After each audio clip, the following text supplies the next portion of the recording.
मुंबई से मुत्तसिल इलाके भिवंडी में 4 मंजिला इमारत मुनहदिम हो गई। इस हादसे में 2 अफराद हलाक हुए हैं। मेलोकिन की शिनाख्त सिराज अहमद और आकिब अंसारी की हैसियत से की गई है। मलबे से 4 अफराद को रेस्क्यू किया गया। जख्मियों को इंदिरा गांधी अस्पताल में दाखिल करा दिया गया है। मलबे में 3 से 4 अफराद के फंसे होने का अंदेशा है। एनडीआरएफ की टीम मौके पर मौजूद है। बचाव कार्रवाइयां अभी भी जारी है।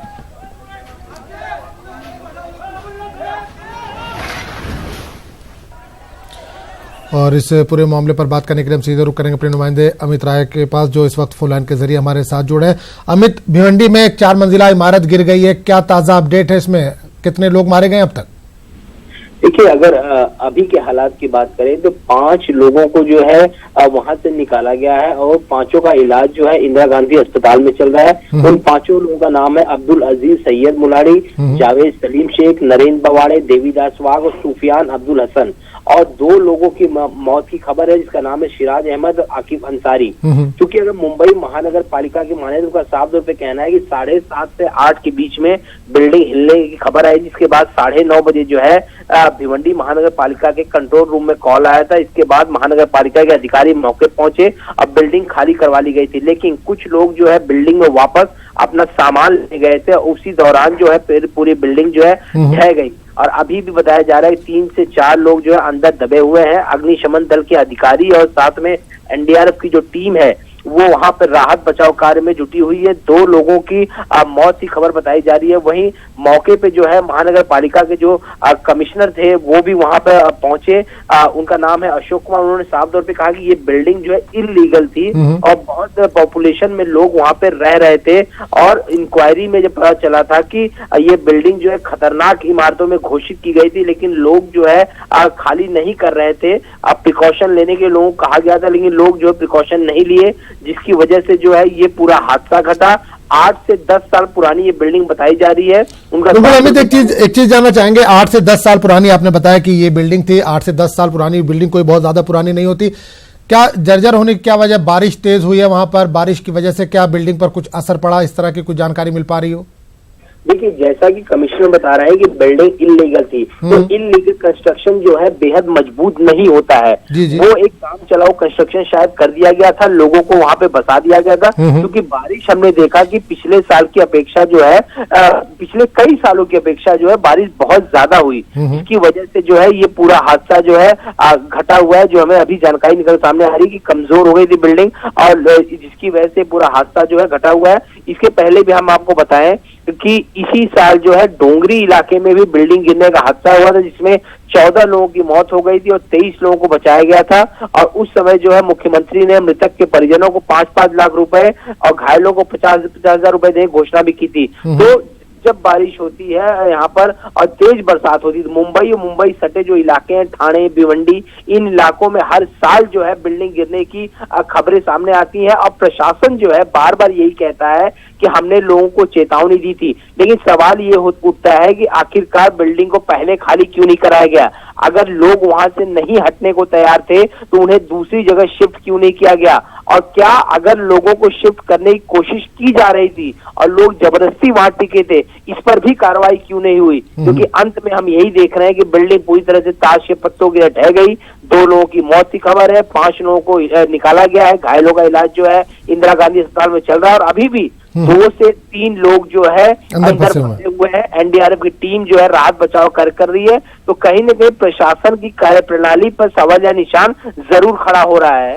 बिल्कुल, अमित, एक चीज और जानना चाहेंगे। तस्वीरों में हम जो देख पा रहे हैं आसपास की जो बिल्डिंगें हैं वो भी जर्जर हालत में, खस्ता हाल है, तो क्या उनको भी खाली कराया जाएगा? इंतजामिया का क्या कुछ कहना है? क्योंकि बिल्डिंग देखने में आसपास की जो बिल्डिंग है वो भी काफी खस्ता हाल दिख रही है। देखिए, साफ तौर पे कमिश्नर ने कहा कि ये बिल्डिंग और आसपास की बिल्डिंग जो है कुछ इलीगल बनाई गई है और उसमें कई सारे रहवासी जो है वो रह रहे हैं। अब सवाल ये है कि इस बिल्डिंग के रेस्क्यू ऑपरेशन होने के बाद जब रिपोर्ट जो है फाइनल आ जाती है उसके बाद किस तरह का एक्शन लिया जाता है ये देखना होगा। लेकिन हम हर बार यही देखते हैं कि शायद प्रशासन जो है वो हादसे होने का इंतजार करता है। जब कोई बड़ा हादसा होता है, कईयों की मौत हो जाती है, कईयों लोग घायल हो जाते हैं, उसके बाद प्रशासन जागता है। अगर आपको पूरी खबर थी कि ये पूरे इलाके में कई सारी बिल्डिंग जो है वो इलीगल है, तो पहले कार्रवाई क्यों नहीं की गई? क्या हादसा होने का इंतजार किया जा रहा था? तो वहां के जो लोग हैं, जो दूसरी राजनीतिक पार्टियां भी हैं, जो विरोधी पार्टियां हैं, वो इस तरह के सवाल जो है उठाई जा रही हैं। इस बिल्डिंग की बात करें तो पहले जो है इस बिल्डिंग का कॉलम जो है हिलने लगा था, अब फिर इमारत में हंगामा मच गया और ये इससे पहले की इमारत पूरी तरीके से खाली होती है और ये हादसा हो गया। तो यहाँ पर सबसे बड़ी बात है, जो वीडियो भी हम देख रहे होंगे, तस्वीर हम देख पा रहे हैं, इस तरह से ताश के पत्तों की तरह अचानक जो है नीचे का हिस्सा जो पिलर पहले गिरना शुरू हुआ। अब पूरी की पूरी बिल्डिंग जो है सेकंड भर में ढह गई पूरी। तो कहीं न कहीं प्रशासन की कार्यप्रणाली में सवाल निशान खड़ा हो रहा है। अब इसके आगे क्या कुछ प्रिकॉशन वो ले रहे हैं, क्या कुछ इंतजाम किए जा रहे हैं, क्या बाकी जो अवैध बिल्डिंग है उन्हें खाली कराई जाएगी, लोगों को शिफ्ट किया जाएगा जो लोग अवैध रूप से रह रहे हैं, या जो इस तरह के कंस्ट्रक्शन जिन लोगों ने किया अवैध तरीके से, क्या वो महानगर पालिका के नजर में नहीं थे? या हमने, अगर आप एक साथ जो है 8-10 बिल्डिंगें बनाते हैं और उसकी परमिशन कहीं ना कहीं महानगर पालिका से ली जाती है, इसमें कहीं ना कहीं महानगर पालिका के कुछ अधिकारी भी घेरे में आ सकते हैं कि आखिर परमिशन कैसे मिली, क्योंकि एक पूरा इलाका है वहां पे, एक पूरे इलाके में कई बिल्डिंगें अवैध हैं। तो क्या भिवंडी महानगर पालिका को इस बात की जानकारी नहीं थी? अब ऐसे कई सवाल जो हैं वो सामने निकल कर आएंगे और इसकी जांच पड़ताल होगी। लेकिन दुखद खबर अभी की ये है कि 2 लोग मारे गए हैं और कई अंदर फंसे हुए। चलिए, बहुत बहुत शुक्रिया अमित राय इस तमाम जानकारी के लिए। आगे बढ़ेंगे और रुक करेंगे जम्मू कश्मीर का। जम्मू कश्मीर में 20वें रोज भी बंदिशें जारी है। मौसलाती निजाम मुकम्मल तौर पर बंद है, आमदोरफ्त ठप है, चप्पे चप्पे पर सिक्योरिटी तैनात है। श्रीनगर शहर के अक्सर इलाकों में सख्त बंदिशें आयद हैं। अक्सर दाखिली और खारजी पॉइंट्स को खारदार तारों और बैरिकेड से सील कर दिया गया है। नज़्म व नस्क को बरकरार रखने के लिए हसास मुकामात पर भारी तादाद में सिक्योरिटी को तैनात किया गया है।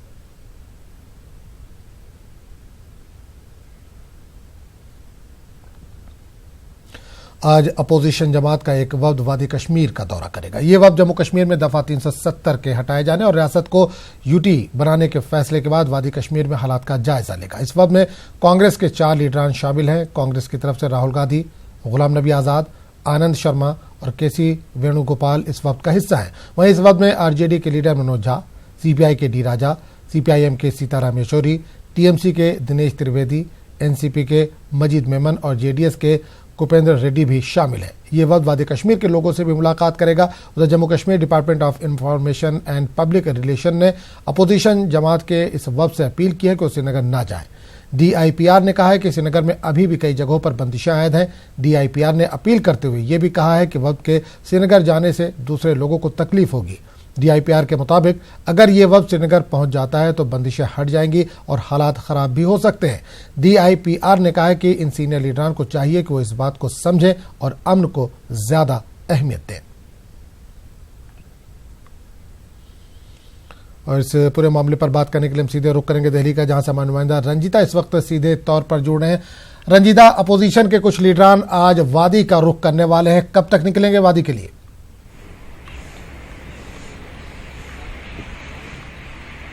जी आजम, देखिए ये विपक्षी पार्टियों का डेलीगेशन है, प्रतिनिधि मंडल है जो श्रीनगर के लिए आज रवाना होना है। उनको जो जानकारी मिली है उस हिसाब से 11:30 बजे जो विस्तारा की फ्लाइट है उससे ये पूरा प्रतिनिधि मंडल श्रीनगर के लिए निकलेगा। हम संख्या बल की अगर बात करें तो 12 नेताओं का नाम है अलग अलग पार्टियों से जो इस डेलीगेशन में शामिल होंगे। कांग्रेस की तरफ से 4 नेता हैं, राहुल गांधी, गुलाम नबी आजाद, आनंद शर्मा, केसी वेणुगोपाल। वहीं दूसरी तरफ जो वाम पार्टियां हैं उससे सीताराम येचुरी और शरद यादव जो हैं वो भी इस डेलीगेशन में शामिल है। टीएमसी की तरफ से दिनेश त्रिवेदी है, डी राजा डीएमके की तरफ से है, मनोज झा आरजेडी की तरफ से हैं। तो तमाम जो 12 नेता हैं उनका नाम आया है और ये सभी नेता श्रीनगर जाएंगे। 11:30 बजे की फ्लाइट है। जाहिर तौर पर आजम देखिए, धारा 370 हटने के बाद जिस तरह से कांग्रेस या दूसरी जो राजनीतिक पार्टियां हैं उनका रुख रहा है और खासकर जिस तरह से सरकार वहां लगातार ये कहती नजर आ रही है कि स्थिति सामान्य हो रहा है और धीरे धीरे जो जम्मू कश्मीर की जनता है वो नॉर्मल होती जा रही है, उनकी जिंदगी अब नॉर्मल होती जा रही है।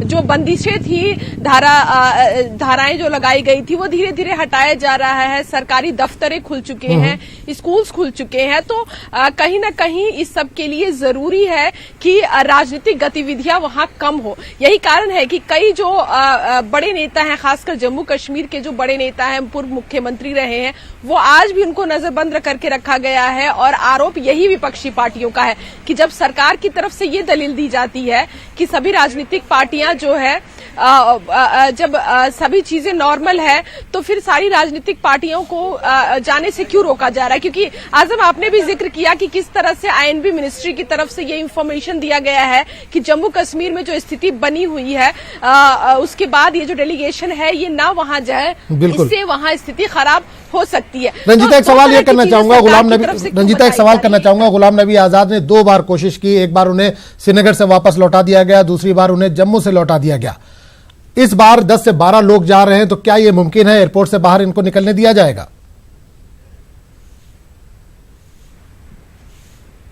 संभावना कम बताई जाए आजम, क्योंकि जिस तरह से गुलाम नबी आजाद ने भी 2 बार कोशिश की जाने की और श्रीनगर में ही उनको रोका गया, एयरपोर्ट से उनको वापसी की फ्लाइट से दिल्ली भेजा गया। तो ऐसे में ये कहना कि ये जो पूरा डेलीगेशन है क्या उनको जाने की इजाजत होगी, ये अपने आप में संदेह पैदा करता है। क्योंकि जिस तरह की स्थिति वहां है, जिस तरह से डेलीगेशन के आने की जानकारी जो है वो मीडिया में आई, उसके बाद आईएनबी मिनिस्ट्री की तरफ से ट्वीट आना कि वहां पॉलिटिकल पार्टी ना जाए, उनका जाना कहीं न कहीं वहां की शांति भंग कर सकती है। कई ऐसे क्षेत्र है जहां पर कानूनी प्रक्रिया कानूनी जो धाराएं लगाई गई है या जो बंदिशें हैं उस पर खतरा हो सकता है। तो ये सारी दलीलें जो है वो कहीं न कहीं इन नेताओं को रोकने की है। लेकिन फिर इन नेताओं की स्ट्रैटेजी क्या है? क्या वो यहां से विस्तारा की फ्लाइट में दिल्ली से रवाना होंगे श्रीनगर के लिए, और अगर श्रीनगर में उन्हें रोका जाता है तो उसके बाद का क्या उनका स्टैंड होगा? क्या दिल्ली में आकर फिर मीडिया से बात करेंगे?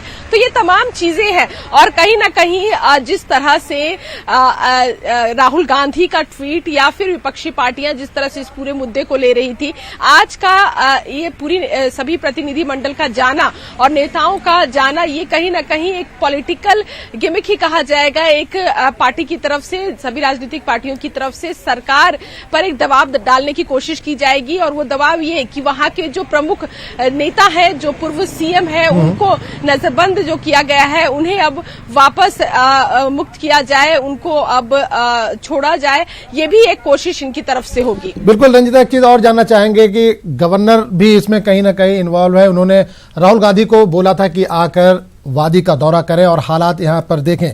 तो एक तरह से यह माना जाए कि राहुल गांधी गवर्नर के बुलावे पर जा रहे हैं वहां पर, तो क्या ये भी संभावना है कि आराम से इनको वहां पर जाने दिया जाएगा और लोगों से मुलाकात करने का मौका मिलेगा उन इलाकों में जहां पर बंदिशें नहीं आयद हैं?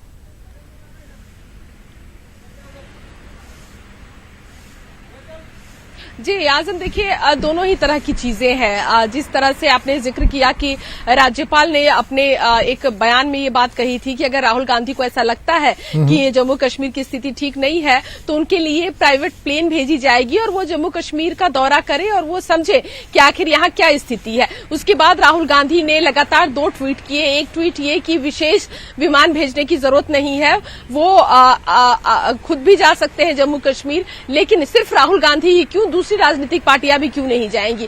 तो कहीं ना कहीं ये भी कहा जा रहा है कि उस बात को, राज्यपाल की उस बात को भी ध्यान रखा गया है। और खासकर जो ये पूरा मामला है इसमें किस तरह से अपोजिशन ने लगातार, संसद में भी आपने देखा होगा, गुलाम नबी आजाद या दूसरे जो नेता हैं, पी चिदम्बरम ने भी जब धारा 370 की बात कही गई थी हटाने की का फैसला, जब गृह मंत्री अमित शाह ने राज्यसभा में सबसे पहले इसकी जानकारी दी थी, उसके बाद से जिस तरह से राजनीतिक पार्टियों के जो स्वरूप रहे हैं या रिएक्शन रहे हैं, उसको देखते हुए ये माना जा रहा है कि आज नेताओं का ये जाना अपने आप में अहम होगा और देखना होगा कि सरकार का क्या फैसला होता है। क्या सरकार इन नेताओं को दौरा करने देती है, खासकर उन क्षेत्रों में जहां किसी तरह की बंदिशें नहीं है? लेकिन संभावना कम जताई जा रही है, क्योंकि आने से पहले ही आईएनबी मिनिस्ट्री की जानकारी और आईएनबी मिनिस्ट्री का ये अलर्ट अपने आप में नेताओं को भी ये बताने के लिए कि जो ये दौरा है इसको रद्द कर लिया जाए उनकी तरफ से। बिल्कुल रंजीता, की और जाना जाए केंद्र सरकार का इस पूरे मामले पर क्या कहना है, उनका क्या रद्द-ए-अमल सामने आ रहा है? क्योंकि जम्मू में हालात तो एक तरह से सामान्य हो गए, नॉर्मल हो गए हैं, लद्दाख में भी किसी तरह की कोई दिक्कत नहीं है, वादी में सिर्फ दिक्कतें अभी जो भी है 144 लगा हुआ है या कुछ बंदिशें लगी हुई हैं। तो इस पूरे मामले पर सरकार का क्या कहना है? केंद्र सरकार की अगर हम बात करें तो उनसे अगर कुछ बात हुई हो?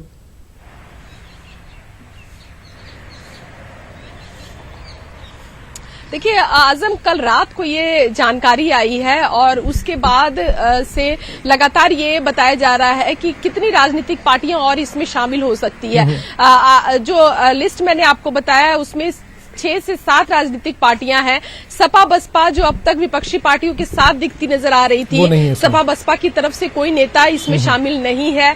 और जहां तक अगर हम बात करें कि क्या सरकार की तरफ से कोई रुख है, क्या केंद्र सरकार की तरफ से अब तक कोई रिएक्शन आया है, आईएनबी मिनिस्ट्री का अलर्ट अपने आप में ये बताता हुआ कि केंद्र सरकार भी इसी बात को अमल करती है और केंद्र सरकार का भी यही रुख रहेगा। आने वाले समय में देखना पड़ेगा। अभी कुछ देर में जरूर रिएक्शंस निकल कर आएंगे नेताओं के और बीजेपी के बड़े नेताओं के और मंत्रियों के कि आखिर इस पूरे डेलीगेशन के श्रीनगर जाने पर उनकी क्या प्रतिक्रिया है। चलिए रंजीता, बहुत बहुत शुक्रिया इस तमाम जानकारी के लिए। मरकजी वजारत अक़लियती उमूर के तहत सालाना 1 करोड़ अक़लियती तलबा में स्कॉलरशिप तकसीम करने का टारगेट है, लेकिन स्कॉलरशिप की दरख्वास्त में कई शराइत और जानकारियों को फराहम करना है जो इस टारगेट को हासिल करने में एक बड़ी रुकावट बन सकते हैं।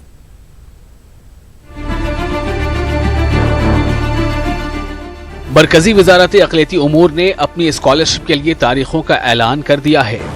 स्कॉलरशिप के अहल तालिब इल्म प्री मैट्रिक स्कॉलरशिप के लिए 15 अक्टूबर तक और पोस्ट मैट्रिक स्कॉलरशिप मेरिट कम मींस स्कॉलरशिप के लिए 31 अक्टूबर तक अप्लाई कर सकते हैं।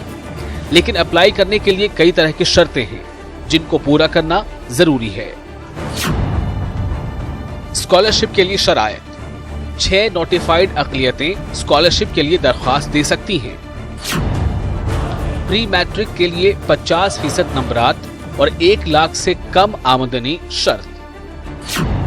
पोस्ट मैट्रिक स्कॉलरशिप के लिए 50% नंबरात और 2 लाख से कम आमदनी शर्त। और मेरिट कम मेंस स्कॉलरशिप के लिए 50% नंबरात और 2.5 लाख से कम आमदनी शर्त। स्कॉलरशिप में इन शराइत के चलते तलबा को मुश्किलात दरपेश हो सकती हैं। ऐसे में एक अच्छी खबर ये है कि अब कश्मीर के स्कॉलरशिप के लिए अहल अक़लियती तलबा भी दरख्वास्त दे सकेंगे। ये जो छात्र छात्राएं हैं उनके लिए स्कॉलरशिप की व्यवस्था है और ख़ास तौर से आर्थिक रूप से जो कमज़ोर और पिछड़े समाज के लोग हैं, वर्ग के लोग हैं, उनको इसको ध्यान में रख के किया गया। उससे भी महत्वपूर्ण है कि अब जम्मू है, कश्मीर है, लद्दाख के, करगिल के लोग इस स्कॉलरशिप का फ़ायदा उठा पाएंगे। और आपको मालूम है कि बहुत बड़ी तादाद में जो है वो छात्र छात्राएं जो शिक्षा से वंचित रह जाती हैं, उसके आर्थिक कारण भी है, सामाजिक कारण भी है, उन तक जो है वो शिक्षा की रोशनी पहुंच सके, तालीम की रोशनी पहुंच सके, इसकी हमारी ये तहरीक तालीम है। अक़लियती तलबा की मुश्किलें: दिल्ली में गैर हुनरमंद के लिए कम से कम मजदूरी 13,896 रुपए है। वहीं सेमी स्किल्ड के लिए दिल्ली में मजदूरी 15,296 रुपए है। इस हिसाब से गरीब अक़लियती तलबा को आमदनी की शर्त पूरा करने में होगी मुश्किल। नहीं, हमें लगता है कि शायद 1 करोड़ का टारगेट पूरा करने के लिए किया ही नहीं गया है। अदरवाइज आप देखिए कि जो बेयर मिनिमम वेज एक्ट है उसके हिसाब से भी जो एक मजदूर और ड्राइवर जो होगा सिर्फ वही इसके अंदर आएंगे। आपने मिनिमम इनकम ऐसे रखना चाहिए था ना कि ताकि आजकल 1-1.5 लाख 2 लाख रुपए इनकम होती क्या है, आदमी का गुजारा भी मुश्किल होता है, बढ़ाना तो बहुत दूसरी बात है। तो एक इसमें रीजनेबल चीज़ रखनी चाहिए थी जिसमें ज़्यादा से ज़्यादा लोग उसके अंदर आ सकें। मुसलमान वैसे भी एजुकेशनली इकनॉमिकली बहुत बैकवर्ड है, तो उसकी अगर आपको वाक़तन ईमानदाराना तरीके से अगर मदद करनी है तो एक रीजनेबल उसकी लिमिट लगाइए ताकि ज़्यादा से ज़्यादा लोग उसका फ़ायदा उठा सकें। एक प्रकार से कहा जाए कि उसका फ़ायदा जो स्कॉलरशिप स्टूडेंट्स को मिलना चाहिए वो नहीं मिल पाएगा। इनको इसको रिव्यू करना चाहिए गवर्नमेंट को, और ये ऐसी कोशिश करनी चाहिए कि ज़्यादा से ज़्यादा, जब आपने एक टारगेट बनाया है कि हम 1 करोड़ छात्रों को स्कॉलरशिप देंगे, तो उसको उस टारगेट को पूरा भी करना चाहिए। और उसके लिए अगर कहीं कोई तरमीम की ज़रूरत है, कोई उसमें बदलाव की ज़रूरत है, तो सरकार को बदलाव करना चाहिए। देखा जाए तो मोदी हुकूमत का अक़लियती तलबा में स्कॉलरशिप की तकसीम का रिकॉर्ड कुछ ठीक नहीं है। सालाना स्कॉलरशिप की तकसीम साल 2014-15 में 84,02,213 तलबा को स्कॉलरशिप दी गई। 2015-16 में ये आदाद शुमार कम होकर 45,463 हो गई और 2016-17 में हालात मजीद अबतर हो गए और सिर्फ 47,78,614 तलबा ही स्कॉलरशिप हासिल कर पाए, जबकि 2017-18 में सिर्फ 54,95,541 तलबा को स्कॉलरशिप मिली। ऐसे में ये बात तो साफ हो जाती है कि हुकूमत के लिए सालाना 1 करोड़ अक़लियती तलबा में स्कॉलरशिप की तकसीम का टारगेट एक ऐसा ख्वाब है जिसकी ताबीर हकीकत से कोसों दूर है।